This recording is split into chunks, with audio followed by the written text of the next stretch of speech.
Yeah, hey, drop.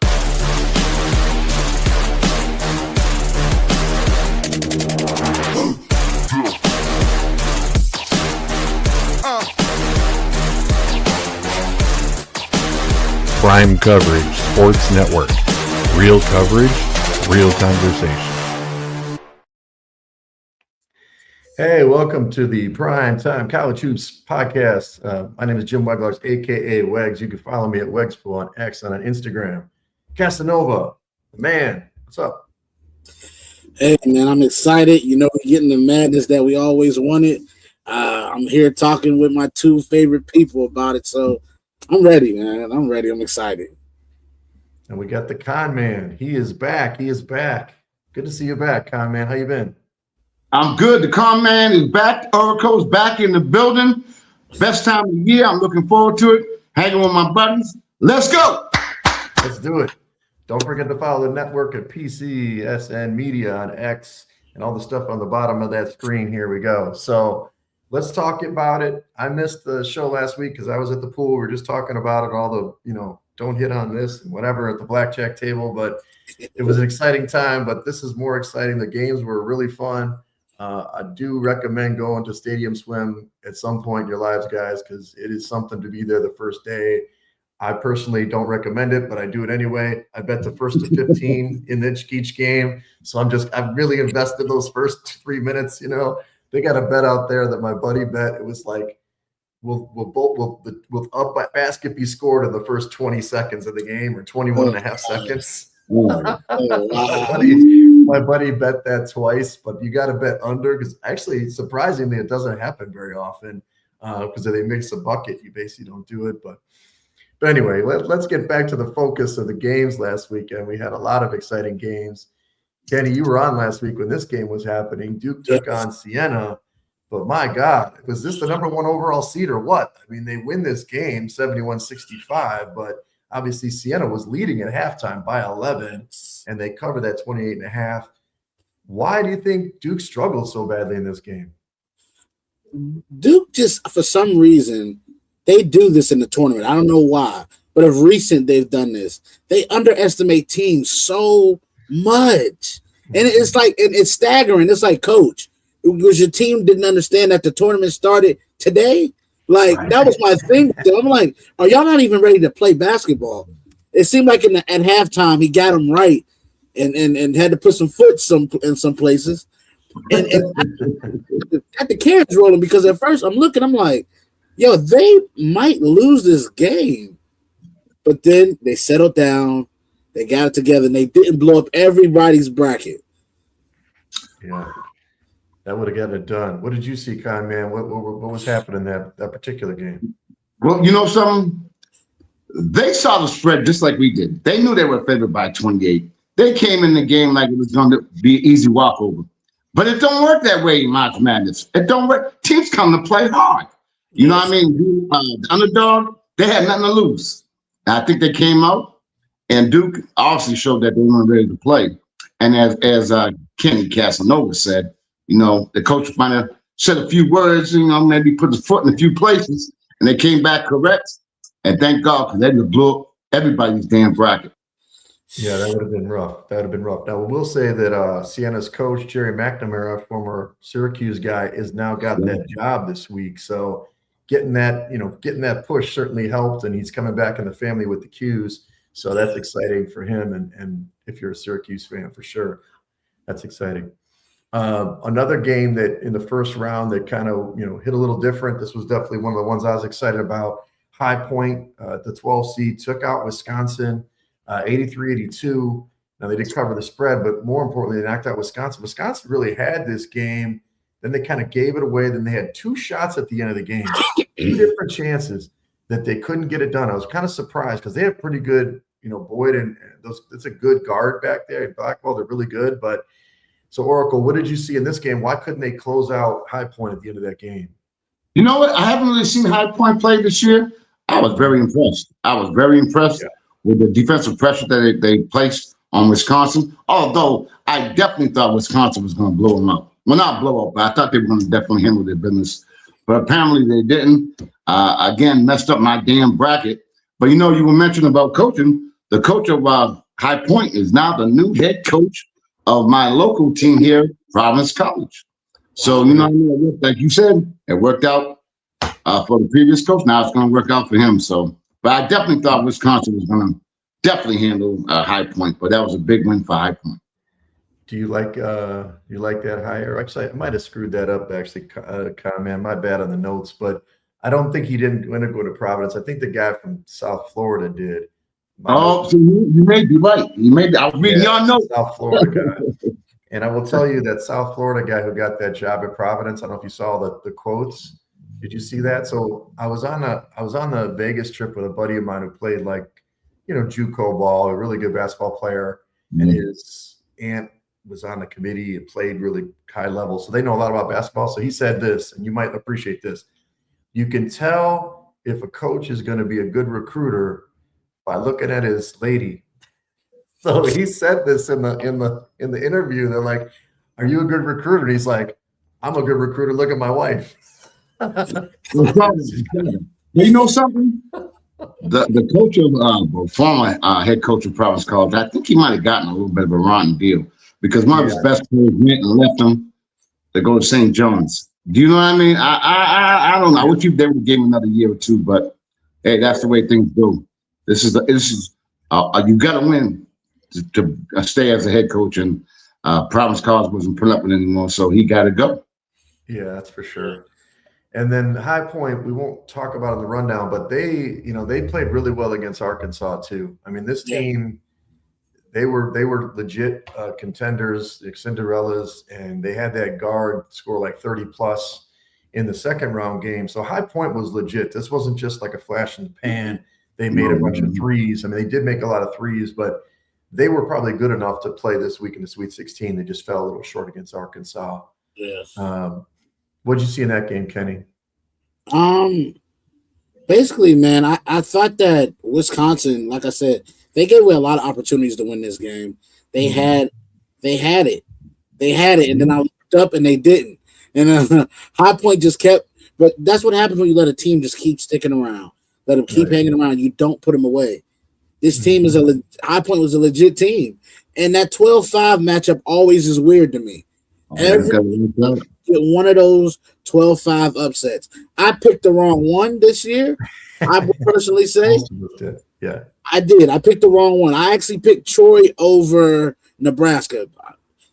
Sure. I don't know what I was thinking. I must have been drinking. It wasn't a bad one. Nebraska had never won a game in the tournament. It's not a bad choice. They destroyed them. But High Point was very impressive, and like you said, they were impressive against Arkansas too. A-Cuff is just different. That is different. We will talk plenty about Mr. A-Cuff soon. Yes. So then the other big game, and I will tell you a little color in this. So Kentucky played Santa Clara. If you didn't see the game, really exciting game. The other buddy on the trip with me, he went to Santa Clara. He graduated in 94. He was there when Nash was there. So 96 was the last time they were there with Nash. I always say, I always tell him he's not a baller now. He's just an appraiser. But I'm like, you got to just say that you went to the rec center and blocked Steve Nash. Just say you did that, even if it didn't happen. You know what I mean? But that was the last time Santa Clara won a game in the tournament. The last time they were there and won a game. They had this game. And he was watching at the sports book. It was so painful. We're watching it, and it's like they had this game. They were up by 2. They let Kentucky score. They come down. They hit that 3 with like 2.5 seconds or something, 2.4. And then they were celebrating. It looked like they were trying to get the timeout, meaning Santa Clara. They didn't get it in. Oweh hits this bank shot from like 35, 33.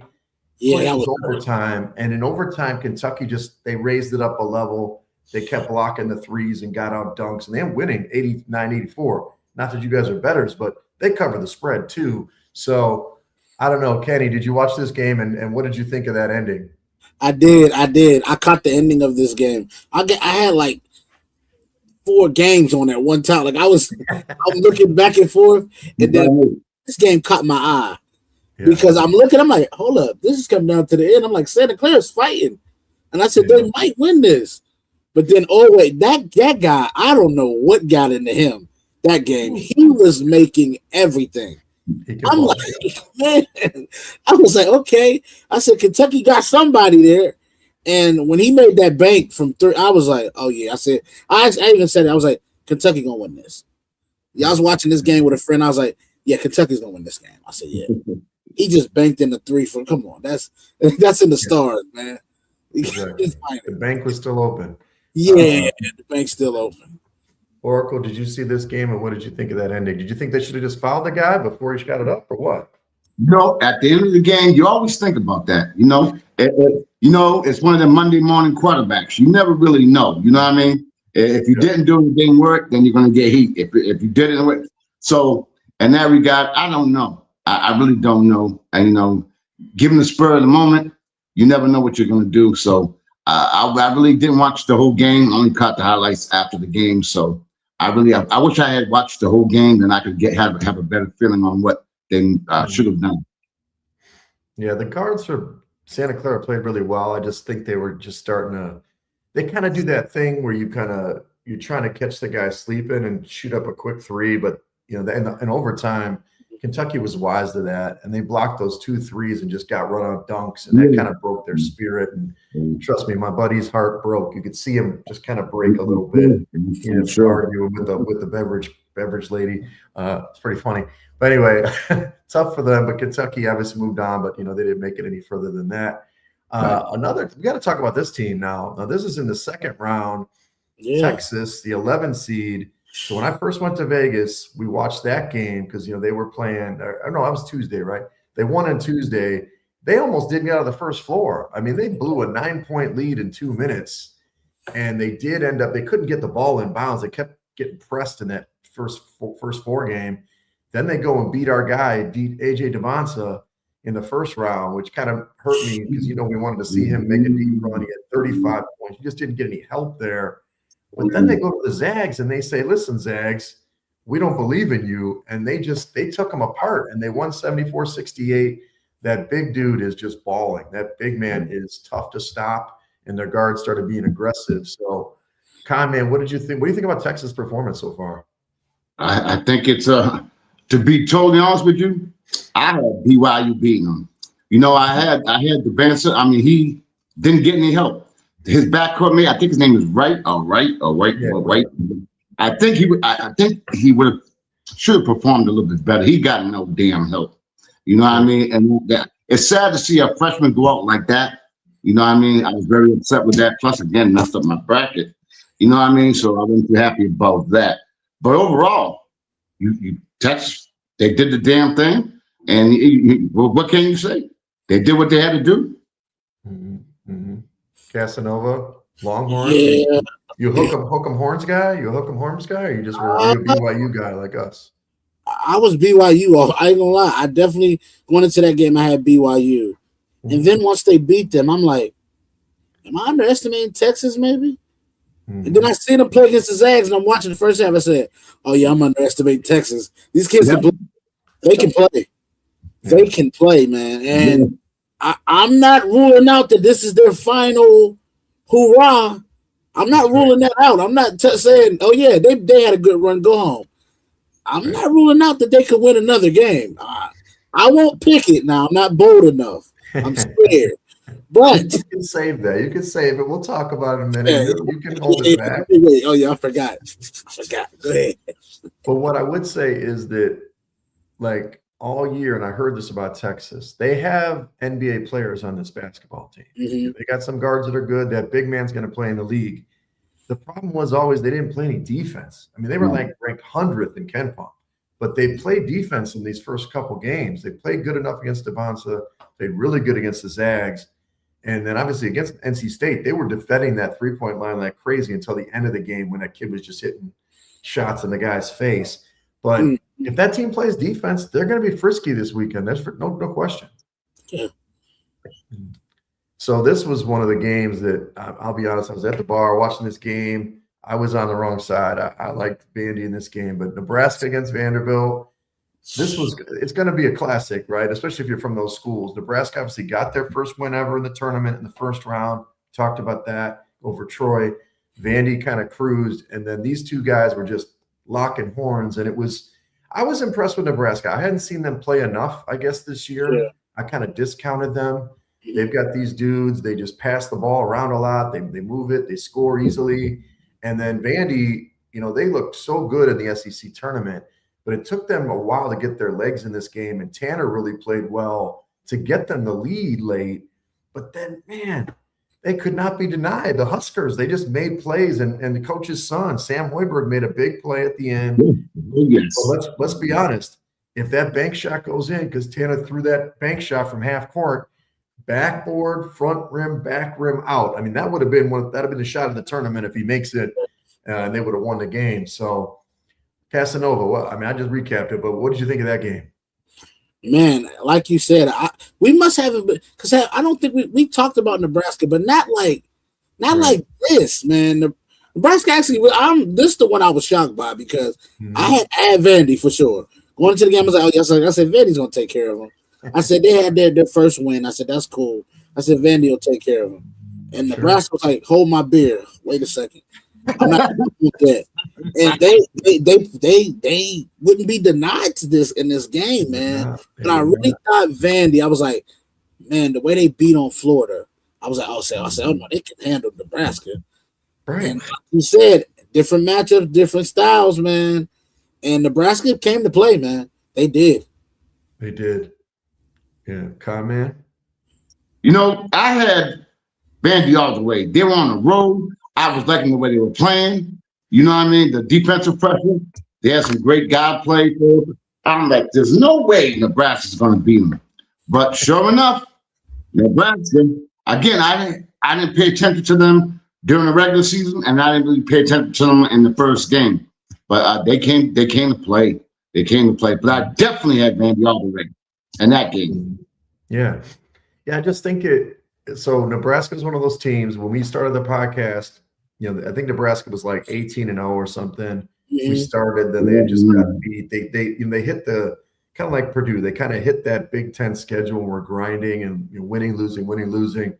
But they got to reset. Sometimes the tournament's a reset. And this team, you watch them play. Hoiberg, it's Hoiberg. I used to see that with the Bulls. It's Hoiberg. It works. They spread it all out and they just cut you apart with the cutting and the passing. And if they make shots, they're dangerous. So we'll see what happens with them tonight. Let's talk about this team. I hope you guys were on board with this one at least. St. John's took out Kansas. Now, St. John's, they played with their food, though. They play with their food. They were up big in this game. And I was like, I love St. John's. I've got the ticket on them, 50-1, all that stuff. But, I love Patino. He's tough. St. John's defense, first half was rough to watch. Second half, it was like they were dominating. They were doing what they had to do. But then they let them back in the back door. You know what I mean? It's like Peterson made the big 3-point play to tie the game. I'm like, oh, my God, are they going to lose this game? And then, of course, the one guy, Darling, kid from Idaho State, he hadn't hit a shot in the game. And he goes to his right, he's a left-handed player, and lays it in at the buzzer. I don't know if you saw the video with the ball right in the cylinder when the light goes off. So they win this game 67-65. Don't cover the spread, but this is another classic game that I like this one. What did you think of this one, Conn, man? I watched this game every second of it. I was so pumped up. That was a great defensive game. Couple of things, though. My man Pearson has been getting a bad rap because, injuries or mysterious illnesses, cramps, flu, and all that. But if you really watch, I was watching that game, two things. Number one, the use of the fouls, bad use of timing, number one. Right. That was bad. You got to try to make it work down to as much as you can. That's number one. Now, Balls, whatever you want to call him, down on that move. If you watch that film, he's left-handed, as you said. Yes. You would think he would go left. He went right. And who was coming who should have come from the weak side or the strong side was Mr. Peterson. And that avenue, the opening for Dowling to go right-handed, he threw it from way out here. Yeah. And went in. And then You know what's funny? Because Coach Pitino said after the game that Ballsy, whatever you want to call him, went up to Pitino and said, "Hey, look, give me the ball." That's right. And then Pitino said, "The guy ain't hit a shot yet." He's 0 for 4. And guess what? It worked out. You know, he got that New York grit, that New York style. Now he's a legend in New York. But that was a great game, defensive game. I don't know if Peterson he ain't got that Kobe. You know what I mean? He ain't got that Jordan. He ain't one of them killers. Do you know what I mean? I don't think he has all the talent in the world. He can penetrate, he can hit the three, he can do whatever he wants on the court. I just don't think he has that killer instinct when he probably should have took over and let it be known. But he didn't. St. John's came through and they won. It's going to be interesting next game they got. That's right, big game. Cassanova? Yeah, I agree. I agree with everything Conn just said, man. This was an amazing game. I also watched this from the beginning, from the tip-off, all the way to the last shot. And St. John's did play with I was so mad at them because I'm like, oh man, we good, man. They up by 12, man. It's 56-45. I'm like, they good. They finna just coast this thing out and do what they gotta do, man. Yeah. I turned the way I looked back. I said, whoa, wait a minute. It's a tie game. And I'm just watching it. Now, at the end of this game is where I say Bill Self did too much. Stop letting them foul. Stop that. I didn't like the foul situation. I did not like that. I don't like the fact that you have to foul so many times because it takes your team out of rhythm too. Exactly. It takes the offense out of rhythm. It takes your team out of rhythm. And then you give up a layup. Peterson, I don't care about a three. If he make a three, you shake his hand and go home. You don't give up a layup when you strong side. You got to crash that. You got to crash that. It's not enough time for him to kick. Make him kick, enough time for him to even kick it. If you look at the clock, he only got 3 seconds. He ran 2 when he ran down to the paint. If you crash, that's right at the rim. And he left-handed. So you like, oh man, I ain't even got to jump to get that. Boom, get it out of there. I mean, you can never let a left-handed player make a right-handed shot from his ribs. He shot it from his ribs. He was right there. He was right in the lane. He could have definitely did it. But one thing before we go into the next thing, you know what I feel good about? Whether people like Pitino or not, and all, he went from the bottom, started from the bottom, as we all know, BU and all 9 guys, all the way to the top. Got kicked off the top, came back to the bump. He couldn't get a hot job. You know what I'm saying? Then he went to Iona, killed it there, and then he went to St. John's, killed it there. I'm happy for the dude. I'm very happy. I know a lot of people don't like him, but I'm very happy, man. That shows you can come up, get knocked down, and come right back up. And he's one of the best recruiters in the country. So I'm glad for St. John's. I'm glad for Ejiofor because I think he was the biggest player of the year. I think he's going to make a difference. We'll talk about that in a little while. But yeah, I'm definitely happy for St. John's. Yes. Yeah, they party like it's 1999 because that's the first time they made the Sweet 16 since '99. Yeah, that's crazy. But no, I think you're right, Pitino. Although I will tell you, I don't know if you saw the video, Pitino's reaction when he made the shot. He just kind of turned his head, started walking off the court. I was like, he's not even excited. He took a deep breath and kept walking. You see that? He took a deep breath and kept walking. He's like, I guess we're drawing it up. We're drawing up for Duke now. Okay, right. So all right, let's go over 2 more games before we set up for this weekend's games, which will be exciting. Tennessee, Tennessee, man, they surprised me a little bit. They played Virginia. Now, I didn't trust Virginia. Full disclosure, ACC. We talked about that all year. They're kind of weak, but I thought that they'd win this game. The Vols just came to play. They played hard. They get to advance to Sweet 16 again. I mean, Rick Barnes is underrated. This dude gets his teams to Sweet 16 almost every year. He doesn't have the best team this year like he's had in other years where he's kind of fallen flat, but he does it again. It was nip and tuck at the end, and Virginia just kind of, they puckered a little bit. They win 79-72. So, Cassanova, what do you think of this Vols team? I mean, we haven't really talked about it that much. So, what do you think? They have actually really impressed me, even over the time period when they were in the SEC tournament too. I think it's a carryover from there. even though they didn't win it, but Tennessee was a very formidable team in that tournament. And I thought going into this one, I definitely had them winning round one. And I said, you know what? I said, Virginia to me is not that good. Somebody told me they had Virginia in the Final Four. I said, well, you going to rip up your bracket, please. I told her immediately, like I said, rip up your bracket, because that's not going to happen. And I had Tennessee beating Virginia going into it. So, and like you said, Coach Barnes he's coaching. He's always in the Sweet 16. Every time he gets it, I don't care what school he at, he's gonna get his team to the Sweet 16, man. So, shouts out to them, and they can cause a little madness too. So, stay tuned for that. Stay tuned, Conn, man. I had Virginia.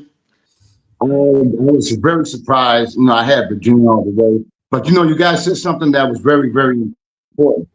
Coach Barnes, he's always there. He's always in the Sweet 16. I go back to when he coached at Providence College. Y'all remember that? He's just a winner. He's just a winner, and he keeps doing the damn thing. And I definitely had Virginia. Hats off to Tennessee. Hats off to Coach Barnes. Another 316. Good luck for them. Yeah. See what happens this week. So I don't know. We've talked about some great games in this round. The second round was definitely, in my opinion, better games. This game was, we could call it the game in the tournament, definitely the upset of the tournament. You had Iowa, the 9 seed, the Hawkeyes, take out Florida, the 1 seed, who they weren't the overall 1 seed, but they were the champs. And Florida was a 10.5-point favorite here, guys. It wasn't just like, hey, this is supposed to be nip tuck. This was hey, and they came out.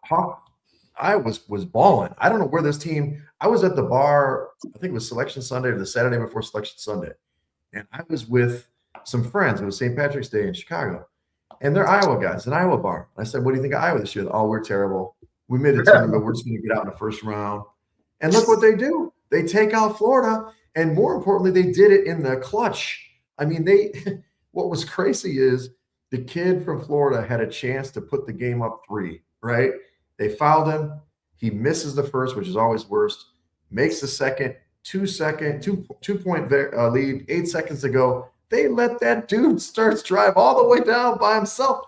What was happening on that last play? And then kick the man in the corner. I mean, I'm not saying I could make that shot, but you give me a wide open shot, obviously the pressure's on, but that dude dropped it, that Alvaro, Flogueras, whatever his name is.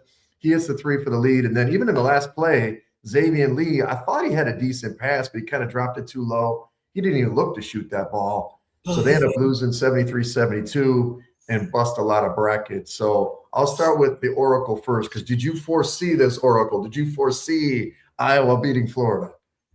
The Oracle did not see that at all.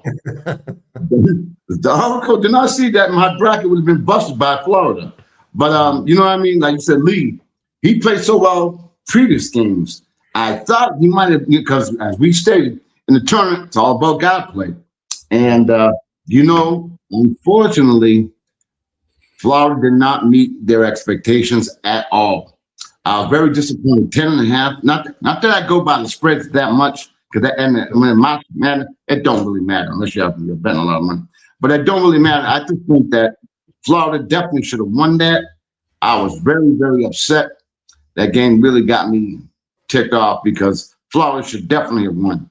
They should have learned from their previous mistakes. Sometimes you gotta learn from your damn mistakes. Apparently they didn't. That's right. Kenny? I am Florida all year. I'm champion Florida all year. Uh-oh. And they let me down so bad. I'm gonna give a shout out to my cousin Jay Howe, who be in the chat a lot, because he picked this. He's like, man, it is. Iowa did pretty good with Michigan when they played against them, and I didn't even think about that. And I'm like, oh, that's okay. He's like, yeah, and then Florida deals out of their bigs too, like Michigan, and so he picked it. I give a shout out to him because he's seen it. I did not see this. I did not see this at all. I thought that Florida was going to play a little bit in the beginning, get it together. I definitely thought at halftime I was like, okay, they got a little bit of momentum. Let's see what happens. They came out flat again, and I'm just like, okay. Kind of like Vandy. They You want looked to a lot. win? Do you want to defend your title? And then at the end, the last shot. How do you give up an open three like that? I don't know. I don't know They're how you supposed to foul him. Todd Golden said they're supposed to foul him. How do you foul him if you're running behind him? You should be in front. Let him catch it and I'm whack him. saying. Even on the last drive with Lee, he had a clear shot at the hoop. I promise you. I'm looking at it. If he puts the ball up on the hoop, even if you just get it on glass, your big man is there to slam it back. Yeah. I don't understand the wraparound. I was just like, yo, your big is right at the glass. Just put it up, something up there. I promise you, your big is just gonna slam it back down at the gun. It's gonna be at the buzzer. Right. But you win the game. I just thought that was the wrong thing. He got downhill so quick. Just lay it up. You there. Right. Florida I'm just disappointed, man. You ain't the only one. I had him in the Final Four, man. I did. I had him in the Final Four. But it's funny, like after the fact, I hear all these stats that like whatever 80% of champions or something don't even make it to the second weekend. I mean, there's been a couple, the repeat champions have made it, but a lot of teams, they just fall flat for some reason. I don't know what happened. This team was so focused in February, right? Yeah. And then they get to the SEC tournament and Vandy just waxes them, which was like, I was like, okay, well, they're just looking ahead of the tournament. But then, and in the first game, we didn't talk about this. Game one, they played obviously an inferior team. They won 114-55. Yes. So they just pummeled that team. So they came out of this one. I guess they thought they're going to win easily again and give the Iowa coach, McCullum is his name. He was a D2 coach a couple of years ago, and he was at another school. I think it was maybe Creighton or something. Like he's definitely come up, or Drake. He's come up in the world as a coach. You got to watch him, and we'll talk about him on the weekend because, I mean, obviously he could coach because he had a great game plan. I didn't think it would be possible to rebound with Florida. And that's what they did. They're not as big as Florida, but they out-rebounded right even with them in that game. So let me ask you guys a question. They always talk about experience. Florida is defending their national championship. Yeah. How much importance do you place on experience when it comes to situations like that happen with Florida? I put a lot up on it, but here's the thing, Conn, man. You talked about it on our first show. It's guards in March. Their guards all left. They had 3 guards. They all were gone. So you had Lee and you had Boogie Flan. They're fine. But when push comes to shove, like last year, what's his name? Clayton Jr. If he had the ball on that same situation, he not only would have made the right play, he would have probably scored the bucket. He was scoring. This guy, and I'm not trying to bag on Xavier Lee. He's a decent player. Mm-hmm. It's just that the guards, they were a forward-dominated team all year. And if you have a guard with their hand of the ball, even Acuff, who's not experienced, would have made the right play there. I agree. I definitely agree. Yeah. Kenny, what do you think, Shane? I definitely agree with that. I think, like I said, experience comes into play when you got a team full of freshmen going against a school that got 3-4 year guys on there. I think that's when it comes into play. But even in that, if that freshman team got a bunch of guards who can go get their shot and not afraid of the moment, that cancels out the experience. Guard play, I screamed it too. Me and the Oracle been on the same page with that. Guard play is so important in March, and it just there because Clayton, like you said, Clayton would have shot the shot. I'm not thinking about my teammate. I'm sorry, we ain't got enough time to think teammates. You trying to get a whole pass off in 4 seconds. Right. After you ran downhill, you got to think clock management wise. I don't have enough time for that. If you shoot a floater in the lane, you got 2 7-footers there. They probably gonna dunk it. Yeah, just get it up on the glass. Yeah, get it up there. Get it on the glass. But Clayton probably would have pulled up, had a little bunny or something like that, and made the shot. Sure. You go to the next one. He did it last year. He saved them in their title run. He hit big shots. I mean, they were in games. They had to come back in the last couple minutes, like the last 2 games last year. So it was Clayton coming through in the clutch a lot. So, we'll talk a little more maybe next week. We have a little more time before the Final Four about the coaching carousel because right now Golden is being tied to North Carolina job, and Hubie's out, which is tough. Hubert Davis is out. I think he got a raw deal. We can talk more about that next week. I want to finish up on these games, but we'll see if Golden is going to be tied to that game or not, and see how you guys feel. But we've only got 25 minutes. We still got to go through 8 more games. You know what I mean? So let's do that. So Sweet 16 preview. I even made a banner for us guys. Look at this. I'm becoming a host once in a while. So here we go. There's our banner. So let's start in the West region. The first game's tipping off, a couple hours here. You've got Texas. We talked about Texas. They've surprised people. They've got these athletic guys. They got the big man. They're going against Purdue. That's a very experienced, team, good guards.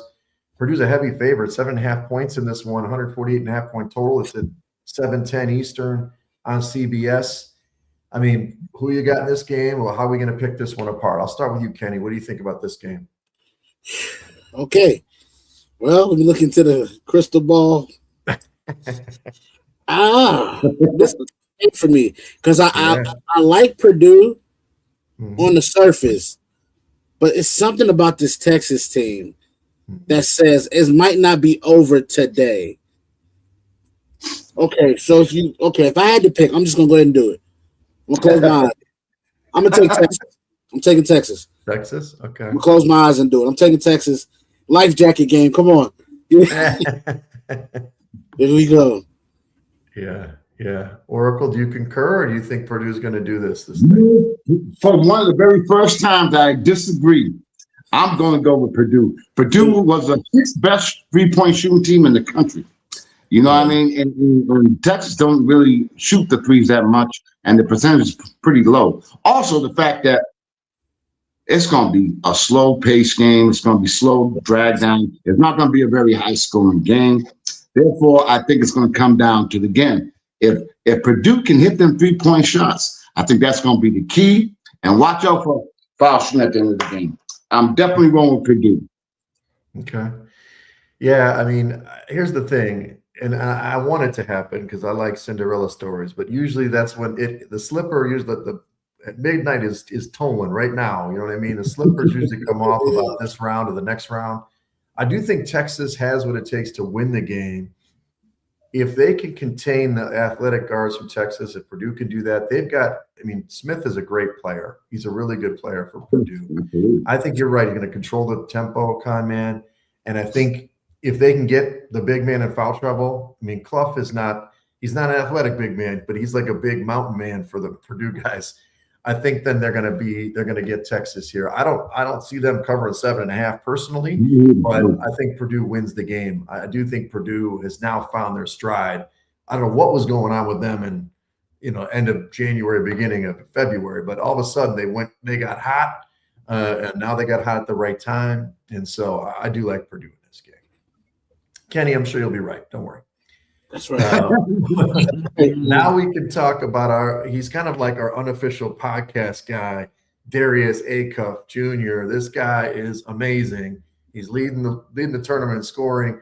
He's got 60 points in 2 games. He's going against that monster team of Arizona. Arizona also is a heavy favorite at 7.5. Now, this total is 166.5. I think it's come down, but I still like over. This game's the second game. It's 8:45 there. I think they're playing this one in. This is all in San Jose, if I believe. So, look, I love my guy Darius. I want him to have 50 in this one. But is this where the show ends, Oracle? Is this where the show ends for Arkansas against Arizona? You know something? I've been a big fan of Arkansas for a long time. Soon as I heard about this freshman named Darius Acuff, I got to check this dude out. And the brother is flat out phenomenal. He's got it all. He got the dog in him. He got it all. He does. So you know something? This is going to hurt me real bad. But you see, Arizona, if you notice, they're very deep. Anybody can be the leading scorer. You never know who's going to come up and play big. Whereas I think Arkansas, there's a reason why Darius is getting them damn 30 points. Because he's going to.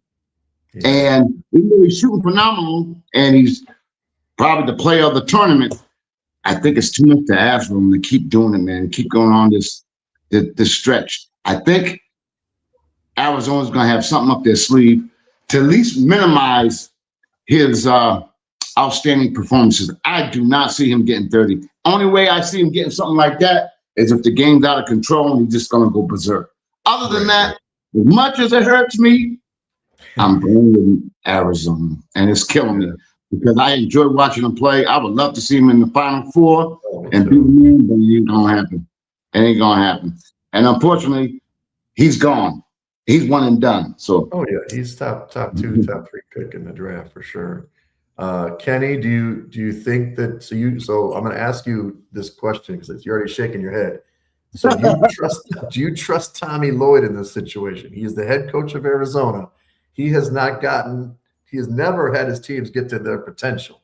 So is this the time he shows us that he can beat a quality basketball team in the Sweet 16? Oh, man. You know what? I like Arkansas. I do. I watched them as a whole as a team. They're not as reliant on Acuff as much as the numbers see. Acuff is just a terrific player. yes. He has enough around him. You got Thomas. Is it Thomas? This tournament, they've been giving him a lot of help, but Arizona's just too deep at guard, man. Do you see how many guards they got? Yeah. My God. They're deep. They're deep. Arkansas has 7 players, guys. 7 players. If they get Brazil, remember when he got his neck hurt or something? Yeah. He got hit in the last game. He's on the sideline. I'm like, they got 6 guys left. And he wasn't the same when he came back. And I was like sweating. I'm like, okay, I don't think they're going to win this game. Because if they get one of those guys in foul trouble, I just think they can't hold up, man. I mean, it's like they've got the big dude from Privas or whatever his name from Arizona. He's going to get some fouls on him. They got Bradley at guard. They got Maurice at guard. They got even that Russian dude. I mean, they got some dudes to run at A-Cuff.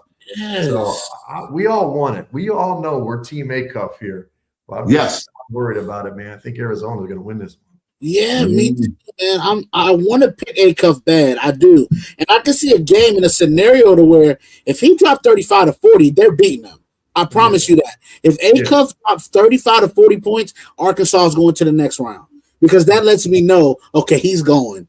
He's going. And it's going to take a game like that because I just think they're just too deep at guard. And they got enough bigs to do what they got to do to control the paint. Yep. Acuff just got to have a Superman game. This got to be a Kemba Walker type of game. Yes, of course. For them to do it, and I just don't think they're going to be able to do it. I think, man, sadly, I think this might be the end of the road. Yeah, sad. And you know something? I think everybody knows that Acuff got to do the damn thing. Yeah. You know it. Wegs knows it. Everybody. And don't you think they know that? They're going to say, let anybody else do this but him. But him. Yeah. I can't wait to see this game. I'm pumped up. I can't wait. It'll be exciting tonight. Quickly, we got the other 3 regions to go. Who comes out of the region then? Does Arizona take it regardless of who wins Purdue, Texas? Or do you think Purdue or Texas have a shot to beat Arizona?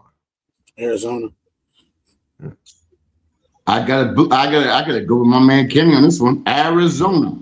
Yeah. And this is my thing. I picked him too. I don't know if I trust Tommy Lloyd. Tommy Lloyd is a great recruiter. The guy's got amazing talent every year. But will he get it? Will this be the year? I mean, I think I trust Bradley, like their point guard Bradley, who's like an older guy.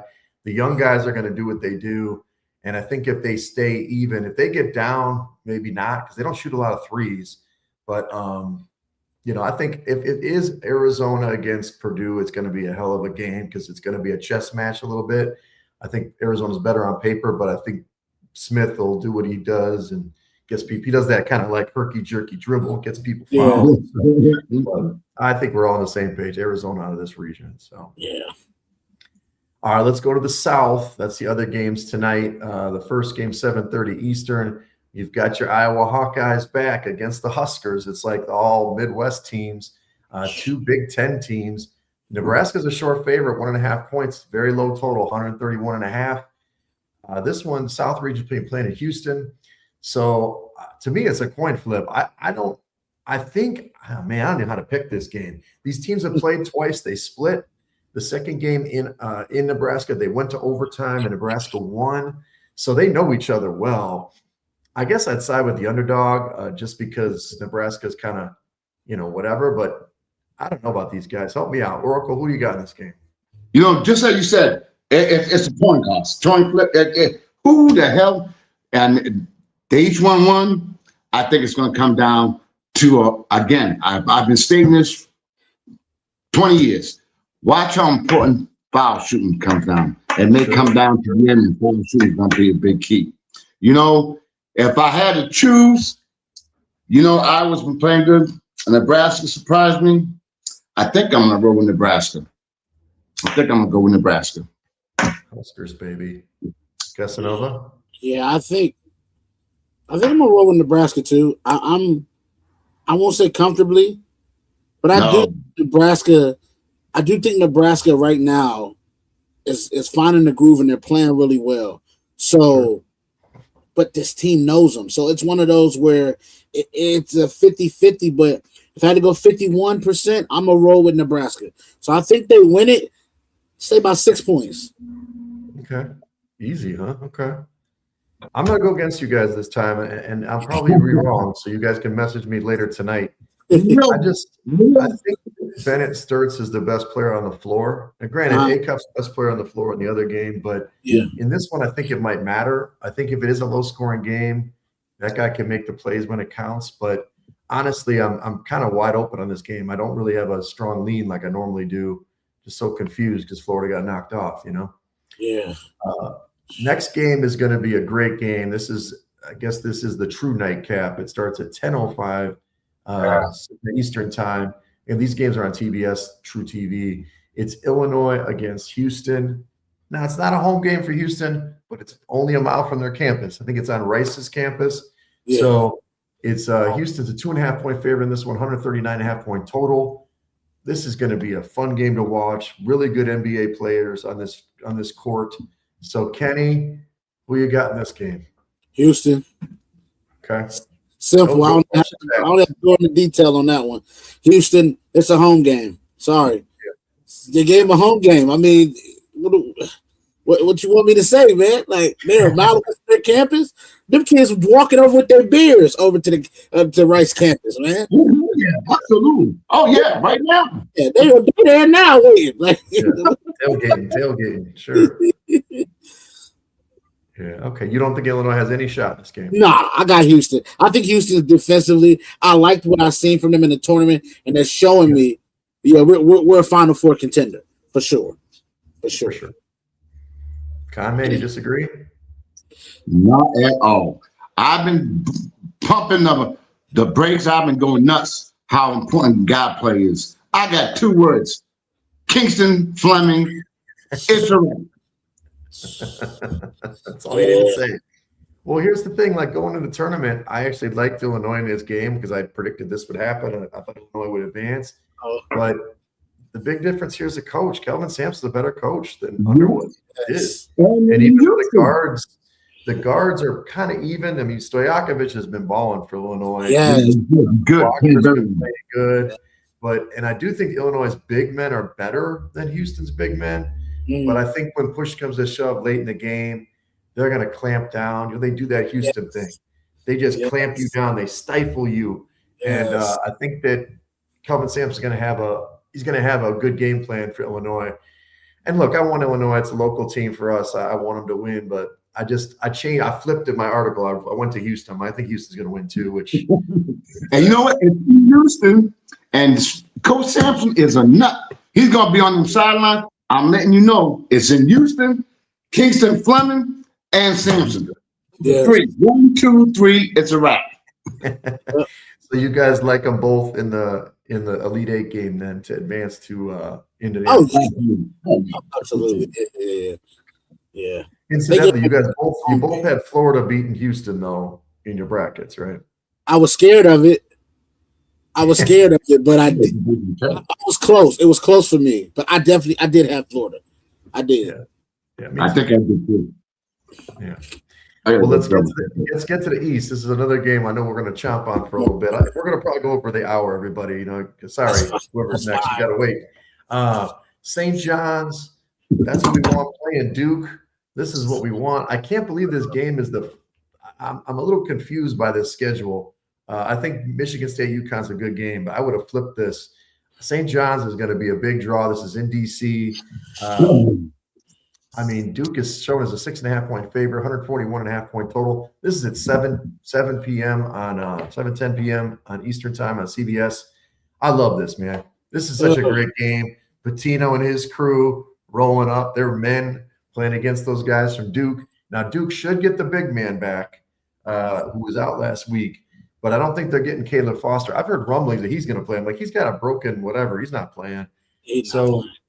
Do you think that Duke can still win this game against St. John's? I'm going to ask the Oracle who you got in this one. I got St. John's all the way. I'll let you know. Soon, Buck Field's going to be right there.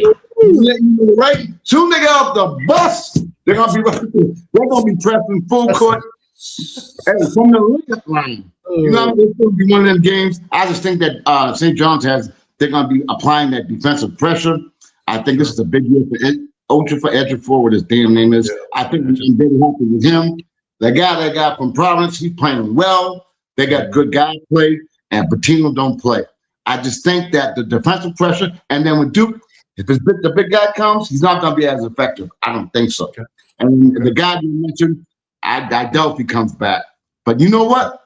You know damn well Pitino has watching plenty of film. They know Boozer, he's going to do his thing, but his brother, I don't think he's going to be as effective as he always been, because Duke has not played against this type of defensive pressure from the get-go. From the time they get off the bus till they get on the court, I've never seen a team lately that plays so much damn defense. They're going to be sky high. It's going to be off the hook. And I guarantee you, Belzy, whatever you want, Dowling with, he's going to play a lot better tonight than he did the other game.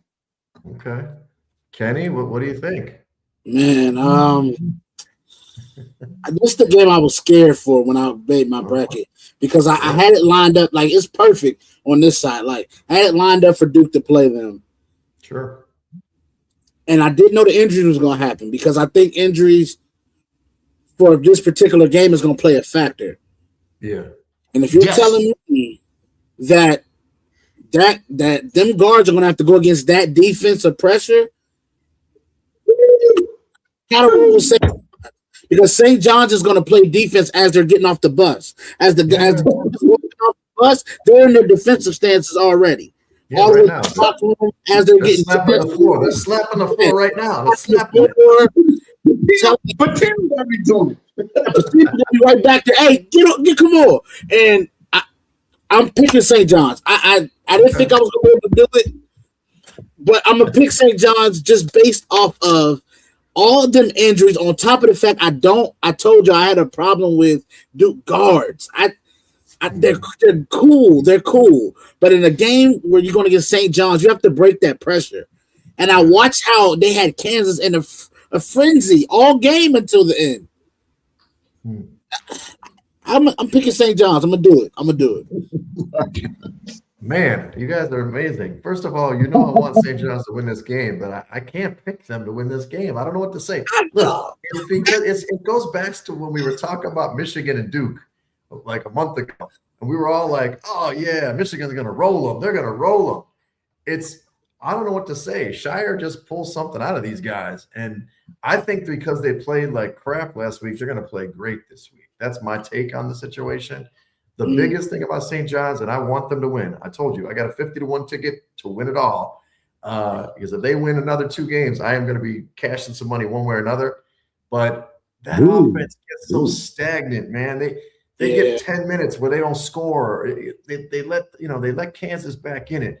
I just don't trust it. I think Duke will consistently score against them. They won't score like crazy, but they're going to find buckets. So I don't know, man. I think 6.5 is way too much. I will bet on St. John's and the points. I can't get all the way on picking them. And trust me, if I want to see a great matchup on Sunday, but yeah, I'll go against you guys. Sorry, guys, and you'll probably be right. I'm against you tonight. Well, let's talk about the other game in the East, in DC. That's Michigan State, UConn. This bracket is loaded. Obviously, this region is loaded. This is 8:40 or 9:45 Eastern time on CBS. Sparty is a 1.5 point dog in this one against UConn. Really low, 135.5 point total. So there's going to be some defense played. I have my feelings about Danny Hurley, but he still is a good coach. We know it's Izzo time. So, Kenny, who do you got in this game? This is a tough game for me to pick. I'm not going to lie, because I love both coaches. I love both coaches. I love the passion to a degree with Dan Hurley. You know, he goes a little overboard sometimes. Also rough once in a while. But I understand it. Yeah, I understand it. This might be the hardest game for me to pick out of all of them. I think I'm gonna go UConn. Okay. I think I'm gonna go UConn, and it's gonna be an edge. Like the point spread is perfect. They may win by a point. They may win by 1 point, but I'm gonna take UConn. Okay. Yeah, it's fine. It's okay. It's okay. Conn man, this is your area of the world. This is not hard. This is the easy one. Michigan State. Sparty. Let me tell you something. Izzo, how old is Izzo? 108? He's been through the thing time and time again. Let me tell you, 2 words. Film study. You don't think he's been watching St. John's and how they smoke? You don't think he's been applying the same? Might not have the same personnel. But I'm telling you right now, with Izzo's experience, and I love that. Again, I told you about God play. Fears is no joke. Yes. UConn's going to fear him. UConn's going to fear him. I'm going with Michigan State. Take it and run with it. I love it. I love it. I am also on Sparty. I do like Sparty in this with Kenny. Look, first of all, you know I hate UConn. I'm gonna get on here, Danny Hurley. I'm not a fan of you, dude. I can't stand your game. I can't stand you bumping refs. I mean, come on. But either way, I just think UConn's not deep enough. They've been good, but they've been overrated all season. Like everybody's saying they're so great. I'm like, I've seen them get beat down. I've seen them get beat to lesser teams. If Michigan State can hit some baskets from the outside, they're going to win this game because they're going to out-rebound them. We know they're going to out-rebound them. And secondly, I agree with you. Fears, this is his game to shine. He didn't score a lot in the first weekend. He didn't need to. This one, he's going to take apart Solo Ball or whoever the hell they put on him. And Demery, I don't care who they got on him. He's going to break them down. And I think Sparty's going to win this game. And I think in the end, UConn could certainly win. They run that really elaborate offense, break down the defense. But if they let them play Michigan State ball, meaning like pressure and hard defense, then they're going to win. If they call a ton of fouls, you're watching the first 5 minutes of the game. If Sparty gets like 4 fouls in the first 5 minutes, UConn's going to win because they're just going to basically call everything on them. But if they let them play, Sparty all the way. Don't be surprised if Hurley gets teed out the game. He definitely get one. There's no doubt about it. That's number one, right? And also, UConn lost to Seton Hall. I know. Yeah. Me, the 3 and 2 guys on the corner couldn't beat him. Do you know what I mean? So anyway, that was at the beginning of the year. No big deal. But I'm definitely they lost to like Marquette 3 weeks ago. Come on. Just letting you know. All right, so we're a little bit all over the place. You guys like St. John's and obviously, so you like the all Big East final, Kenny. Rematch. My man's got St. John's and Michigan State, which would be a bloodbath defense. So, comment, who you got coming out of the region then? Who do we think is going to win the region? I'm sorry. You know, back in the day, I forgot how many years ago, when Kemba Walker made that run with UConn, and you know what I mean? I was saying they're going to go all the way, and no one believed me, but they did. They did. I'm going with St. John's. I got a feeling. At the 4, what's the guy from Providence name? I got him. I think they're going to make a good bench. I'm letting you know. And Patino, I'm going. I got a feeling. The Oracle. Listen to the Oracle. I'm going with St. John's. All right, Kenny, who do you got? St. John's or you got UConn? So that's a nice rematch. That'd be part 4. You know what? Part 4. I'm taking UConn. Mm-hmm. I'm gonna take UConn to win it because this time I think it's a neutral site. Everything's neutral. None of the crazy. Not Madison Square Garden because they can't play up there.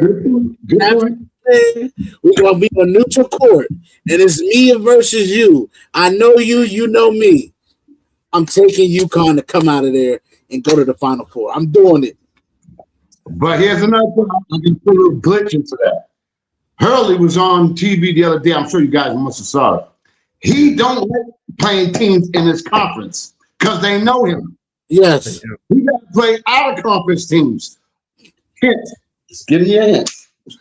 I'm on an island with Duke. I'm taking Duke in the region. I know it's crazy. I mean, they are the top seed in this tournament. Let's see if they play. You'll be message me tomorrow night saying, "See St. John's," and I love St. John's. I want St. John's to make the Final Four. I told you that. I will make some money if that happens. But yeah, I think Duke will beat Michigan State if they get there. Even though I love Sparty, love Michigan State. I just think talent wise, we'll see. All right, Marcus is on. Thank you, Marcus. Hopefully, you're not trying to do another show. He's shouting us out. We're going to finish this up in a couple minutes here. Midwest, Alabama against Michigan. This is at 7:30 p.m., 7:35 p.m. Eastern time. The Midwest is in Chicago right here. I'm going to be out of town, but they are here at the United Center. So Michigan's a heavy favorite, 9.5 points. I've seen up to 10.5 at one point. Really high total, 174.5 for this one. You know, Nate Oates, I don't believe in his team, but the dude can shoot. They can shoot the three. I mean, these guys can shoot. Even when Holloway got basically suspended or whatever, it doesn't matter. They still score. Michigan hasn't really been tested per se. So, Kenny, who do you got, Michigan or Alabama in this game?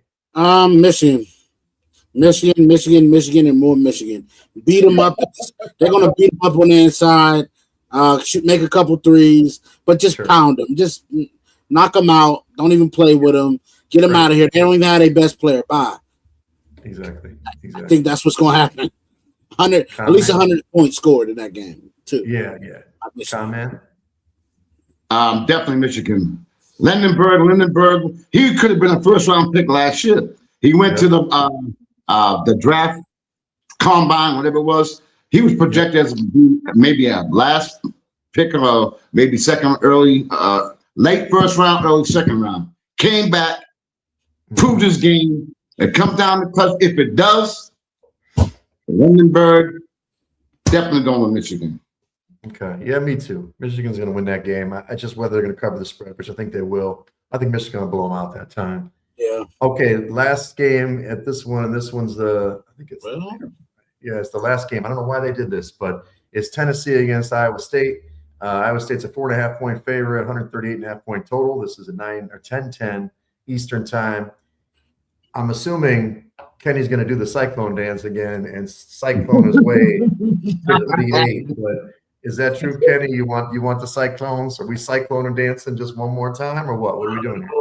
Oh, man, I think we got a little bit of volunteers though in the crowd right now. Okay.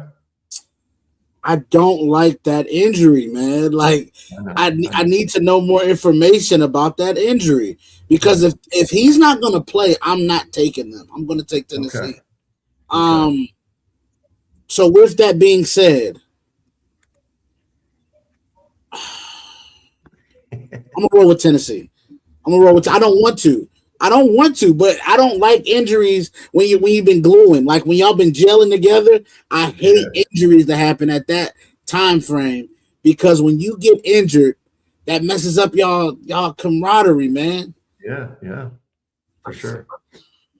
Okay, so if he hasn't practiced yet, according to I just looked it up.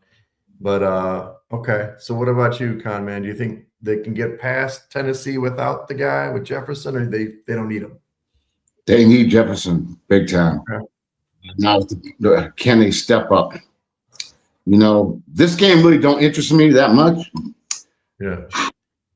But using my Oracle skills, I think thanks to Kenny Cassanova, I think I'm going to roll with the injuries. It's a key. It's a big key. He's a big pot.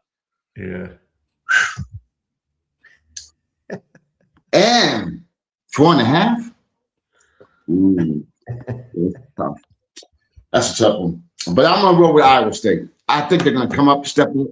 I think he might play, maybe. Hopefully he does. I think that'll be a big pickup to the team. I think that'll pump them up. I think that's going to be good. Might be just what they need to get by Tennessee. Yeah, I'm going to do the Cyclone dance here. I'm definitely doing the Cyclone dance tomorrow night, Kenny. When they win, I'm going to just do a video of me doing this, going around. I'm visiting my daughter in Virginia, but I'll be doing it anyway, sitting around the living room. I think Iowa State, we've talked about them. They were really good at home.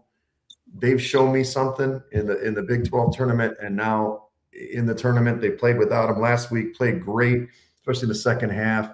They played great defense, as does Tennessee. I think just have a little more togetherness as a squad. So I like Iowa State to advance in this one. So I'm guessing you guys are going to take Michigan. It's like a foregone conclusion. You're going to take Michigan then over either Tennessee or Iowa State.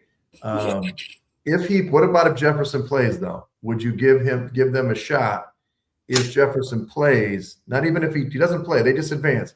On Sunday, Jefferson shows up Willis Reed style. He gets out there and plays 15, 20 minutes against Michigan.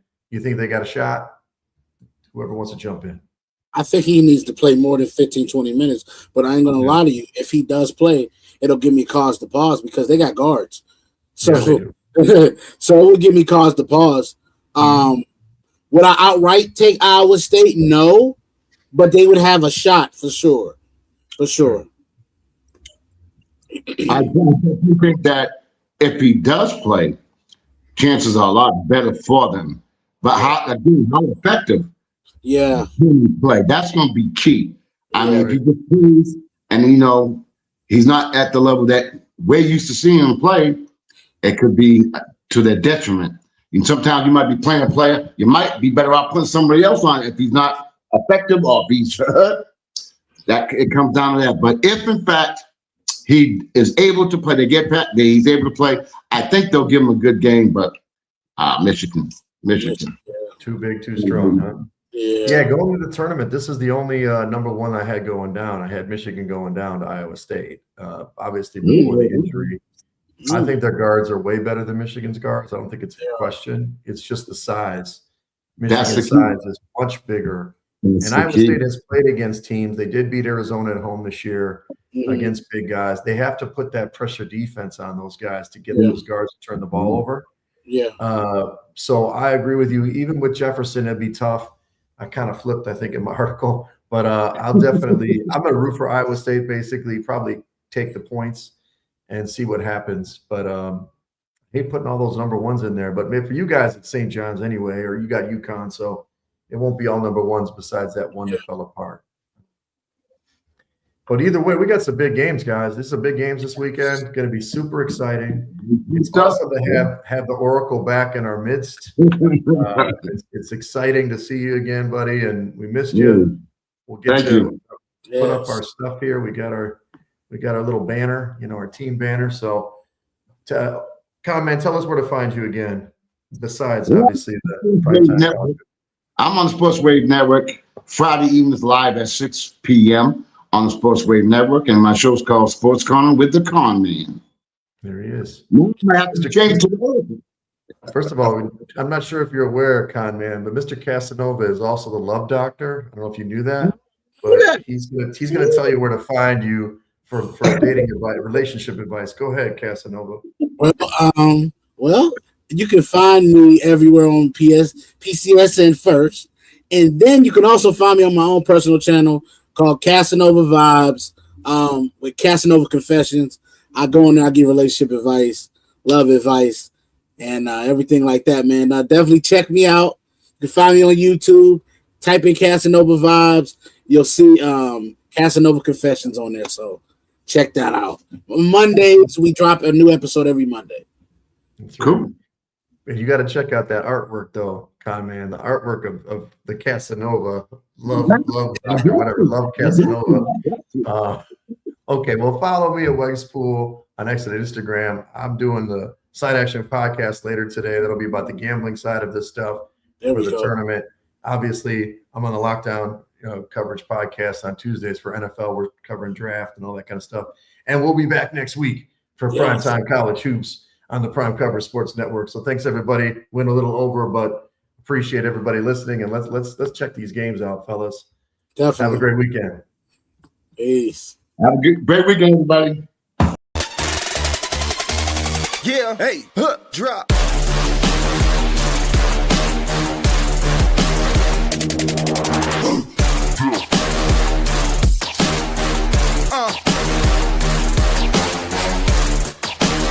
Prime Coverage Sports Network.